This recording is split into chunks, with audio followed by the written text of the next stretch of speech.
Ja zauważyłem, że Miśka daje szaleje, bo w końcu nie o niej mówimy. Ja mam malinowego. Jazda!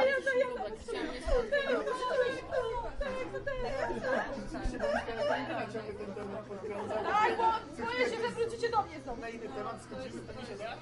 Co się działo? Jest taka chwila ciszy, a pamiętacie, No. Boba będzie. Nie, bo bym cię lubił, ale gdzieś muszę zostawić. No. Siądź, proszę bardzo. Siadaj, starsi stoją, siadaj, proszę.